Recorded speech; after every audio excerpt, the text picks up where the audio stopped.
দিনের রাত্রে আমরা একটি কাজ কাম করি, আইতের বারে আমরা অন্যজনের গরু নিয়ে আসছি থাকি। আমাদের বাচ্চা কাচ্চা নিয়ে আমাদের উঠে ঘরের এক কোনায় বসে থাকা লাগে। ঘুম পারবার পাই না, বাইরে যায় বই থাকা লাগে। 3-4টা করে আগুন লেগে অগ্নিকাণ্ডে টিনের অবস্থা, চালের অবস্থা নাজুক। সংস্কারের অভাবে জরাজীর্ণ হয়ে পড়েছে জামালপুর ইসলামপুরের একটি আশ্রয়ণ প্রকল্পের 120টি ঘর।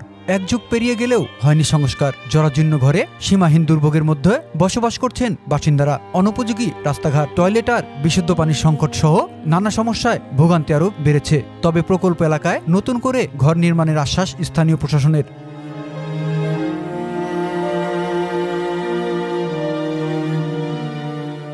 জামালপুরের ইসলামপুর উপজেলার চরপুটিয়ামারি ইউনিয়নের সাজেলচর আদর্শ গ্রাম আশ্রয়ন 2 প্রকল্পের প্রায় 120টি ঘর বসবাসের অনুপযোগী হয়ে পড়েছে। টিনের চাল ছিদ্র হয়েছে, ঘরগুলি ভেঙে পড়েছে। ঝড় বৃষ্টির সীমাহীন ভোগান্তিতে পড়তে হয়। ঘরের মেঝোতে ইটের ফ্লোর না থাকায় মাটির মেঝোতে সাপের বসবাস। ইতিপূর্বে সাপের কামড়ে মারা গেছেন এক বাসিন্দা। এলাকার স্থানীয়দের আশ্রয়নের ভিতরে চলাচলের একমাত্র রাস্তাও ভেঙে নাজেহাল। নেই কোনো বিদ্যুৎ সংযোগ, রয়েছে বিশুদ্ধ পানির সংকট। একটু বৃষ্টি হলেই ঠাঁই নিতে হয় অন্যের ঘরে। এমন জরাজীর্ণ অবস্থার মধ্যে বসবাস করছেন এলাকার অতি দরিদ্র পরিবারগুলো।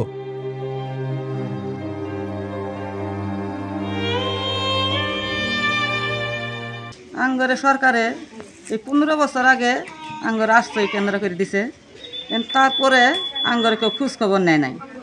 15 বছর যাওয়াদের কেউ খোঁজখবর নেয় নাই। এই ঘরগুলো ঝড় তুফে না ভাঙ্গি চুরি লন্ড ভন্ড হয়ে গেছে গা।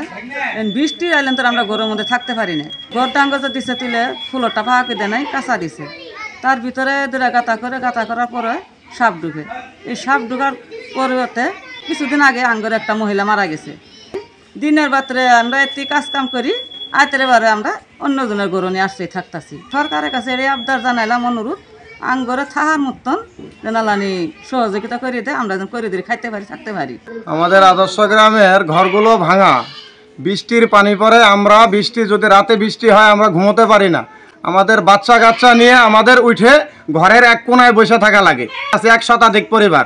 আমাদের এই ভাঙা ঘরগুলো দ্রুত ঠিক করে দেওয়ার জন্য সরকারের কাছে আবেদন জানাইতেছি। ঘরগুলা অনেক রকম সমস্যা হচ্ছে। আমার ঘরগুলো ভাঙ্গা একদম গেছে গা, আমরা থাকতে পারতেছি না। পোলাপান নিয়ে আমাদের বাইরে থাকতে হইতেছে। আমরা বাইরে তো অনেক রকমের বৃষ্টি হচ্ছে, তুফান হচ্ছে, টিন ভাঙ্গা নিচে পড়তেছে, রেঙ্গেল ভাগ্যা নিচে পড়তেছে, জং ধরে শেষ হয়ে গেছে। একদম কোনো কাজে আমরা থাকতে পারতেছি না। ঘরগুলা ভাঙ্গি গেছে গা, উড়ি উড়ি বয়ে থাই আমরা।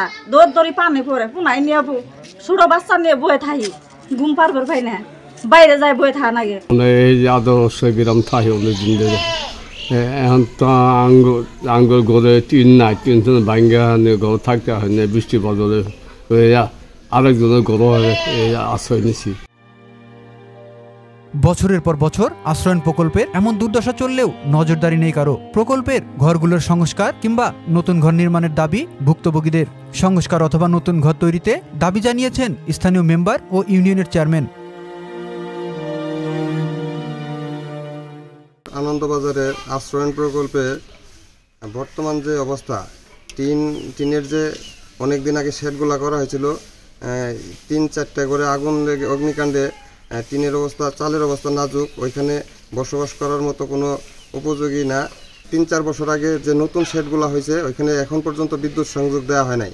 আমি সরকারের কাছে আকুল আবেদন, জোর দাবি জানাচ্ছি, অনতিবিলম্বে এই শেডগুলো সংস্কার এবং টিউবওয়েল এবং বিদ্যুতের ব্যবস্থা যাতে অতি দ্রুত করা হয়। পরিমারি ইউনিয়নের সাজলচর গ্রামের গোচর গ্রামটি ভেঙ্গে চুরে একে জরাজীর্ণ হয়ে গেছে গা। থাকার কোনো পরিবেশ নাই ওখানে। অতি সত্বর আমি আবেদন করছি যে ঘরগুলি আবারই রিপেয়ার করার জন্য। ইতিপূর্বে মেম্বারের মাধ্যমে একটি দরখাস্ত দেওয়া হয়েছিলাম, তার কোনো ব্যবস্থা নেই। এই প্রকল্প এলাকায় নতুন ঘর নির্মাণের বিষয়ে প্রস্তাবনা পাঠানো হয়েছে বলে জানান ইসলামপুর উপজেলা নির্বাহী অফিসার মোহাম্মদ সিরাজুল ইসলাম। আমাদের আশ্রয়ণ প্রকল্পের যে জরাজীর্ণ ব্যারাকগুলো রয়েছে, এগুলো আমরা মাননীয় প্রধানমন্ত্রীর কার্যালয় থেকে চিঠি পেয়েছি। এই ব্যারাকগুলো আর নতুন করে কোনো সংস্কার কার্যক্রম সম্পন্ন করা হবে না। এই ব্যারাকগুলো সেখান থেকে অপসারণ করে মাননীয় প্রধানমন্ত্রী টিন শেড বিশিষ্ট যে পাকা সেমি পাকা ঘর দেন সেই ঘরগুলো সেখানে স্থাপন করে দেওয়া হবে। আমরা ইতিমধ্যেই যে স্পটটির কথা বললেন স্পটটি পরিদর্শন করেছি। আমরা এস্টিমেট করে সেখানে উপকারভোগী পরিবারের সংখ্যা সহ আমরা রিপোর্ট দিয়ে দিয়েছি। আশা করি খুব শীঘ্রই সেই ব্যারাকগুলো অপসারণ করে সেখানে সেমি পাকা গৃহ নির্মাণ করে দেওয়া হবে।